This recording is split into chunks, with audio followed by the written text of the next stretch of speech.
There are 9 rules. Rich people follow all 9. Broke people follow maybe 2, 3 if they're trying. But here's the part that's going to bother you. Rule number 4 isn't hard. It isn't expensive.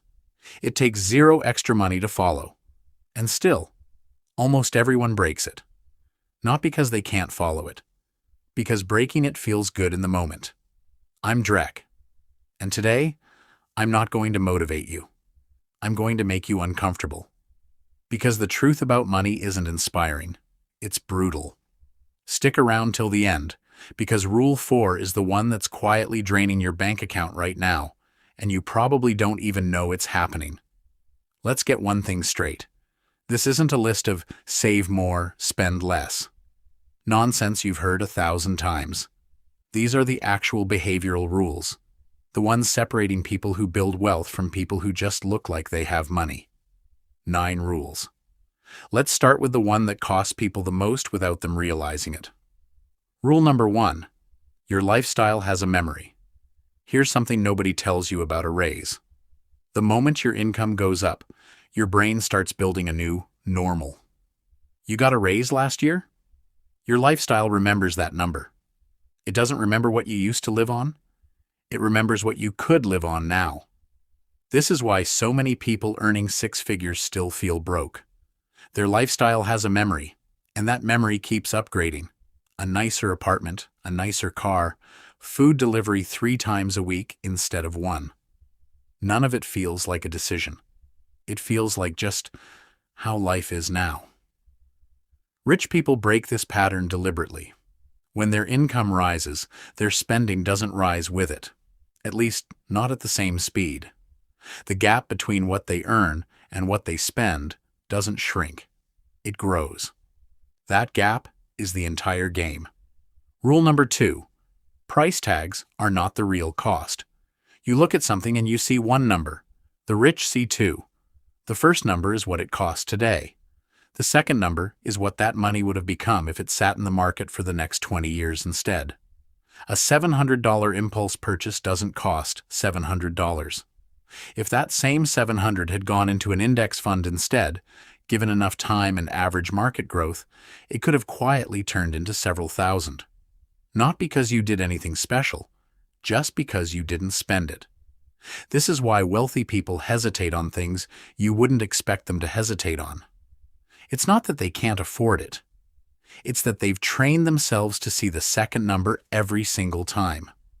Rule number 3. Debt has a personality, and you need to know which one you're dealing with. Not all debt is the villain everyone makes it out to be. This is where a lot of people get it backwards. There's debt that makes you money. A loan on a property that generates rental income. A loan that builds a business that out-earns the interest. And there's debt that just makes you poorer while feeling completely normal.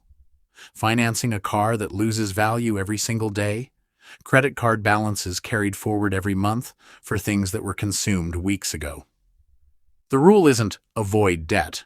The rule is know exactly which kind you're holding.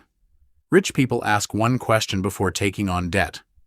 Will this debt pay for itself, or will I be the one paying for it forever? Most people never ask that question. They just sign. Rule number 4. Stop confusing convenience with necessity. All right, here it is. The one I promised you. This one is different from the rest because it's not about big financial decisions. It's about dozens of tiny ones you make every single day without noticing.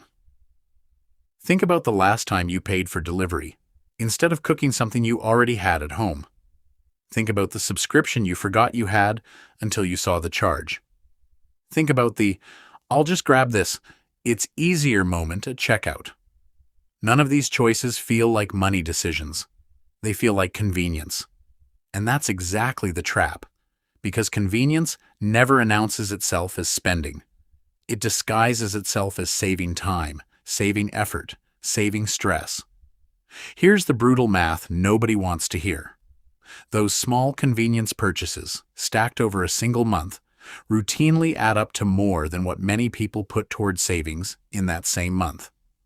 Not because the big purchases are the problem, but because convenience spending is invisible. You can't cut what you don't track. Rich people don't necessarily deny themselves convenience. What they do is make it a conscious choice instead of a reflex.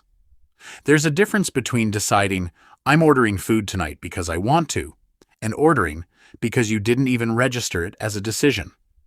This is the rule almost everyone breaks, not because they're careless with money, but because convenience spending doesn't feel like spending at all.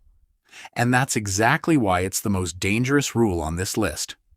Rule number 5. Your emergency fund isn't insurance, it's freedom. Most people think of an emergency fund as protection against disaster. That's only half the story. An emergency fund is actually what gives you the power to say no. No to a job that's draining you, but you can't afford to leave. No to a decision made out of desperation instead of clarity. No to staying in a bad financial position because leaving feels too risky. Without a cushion, every decision is made from fear. With one, decisions get made from strategy. That shift, from fear to strategy, is one of the quietest but most powerful differences between people who stay stuck and people who don't. Rule number 6. Stop trying to look rich. Start trying to become rich. There's a strange trade-off most people never notice they're making. Spending money to look wealthy is often the exact thing that prevents you from becoming wealthy. The car, the bag, the constant vacations posted online. These things cost real money that could have been building real assets.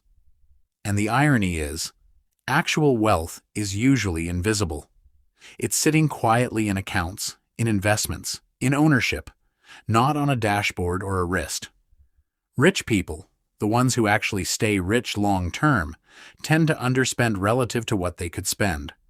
Not because they're cheap, because they understand that looking rich and being rich pull money in opposite directions. Rule number 7. Multiple income streams aren't a luxury, they're a requirement. Relying on a single paycheck means your entire financial life depends on one employer's decisions. One layoff, one company restructure, and everything is unstable at once.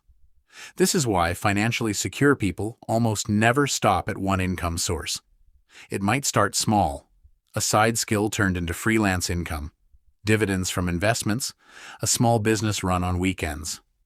The amount doesn't matter as much as the structure. When one stream weakens, the others hold the floor up. Rule number 8. Time in the market beats timing the market. Every single time. Everyone wants to find the perfect moment to invest. Wait for the dip. Wait for the crash. Wait until things feel safe. Here's the problem.